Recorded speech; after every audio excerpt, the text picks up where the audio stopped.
Dans ce petit village de Bretagne, une Australienne s'est lancée dans un défi en apparence insurmontable, convertir les Français si fiers de leurs fromages nationaux à une spécialité toute britannique, le cheddar. Il y a des gens qui ont goûté au cheddar en Grande-Bretagne et qui pensent que ça ressemble un peu à un vieux bout de savon.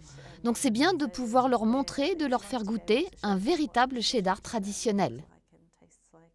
Malgré tout, Erika Hicks a l'air d'avoir gagné son pari. Elle a réussi à fidéliser sur son cheddar anglais de nombreux amateurs issus du pays du fromage. Parce que j'aime beaucoup son fromage, la qualité, c'est une très bonne qualité. Avec presque 11 000 résidents britanniques en France, pas étonnant que les professionnels de la restauration se préoccupent de satisfaire leur goût culinaire. Mais c'est maintenant au tour des Français de s'intéresser à ces spécialités venues d'ailleurs et pas seulement au cheddar. Quand on a commencé, c'était plutôt de la curiosité.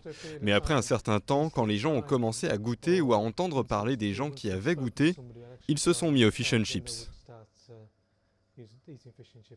C'est un plat qui est appétissant,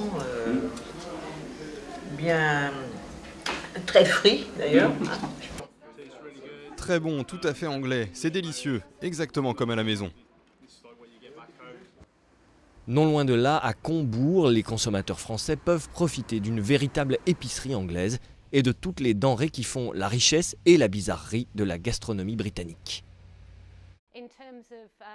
Pour ce qui est des Français, on est passé de la pure curiosité à un point où plus de 50% de nos clients sont des Français et qui achètent régulièrement chez nous.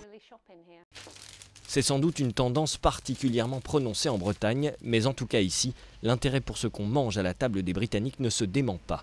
En attendant peut-être un jour, une nouvelle expérience gastronomique qui mêle les deux cuisines.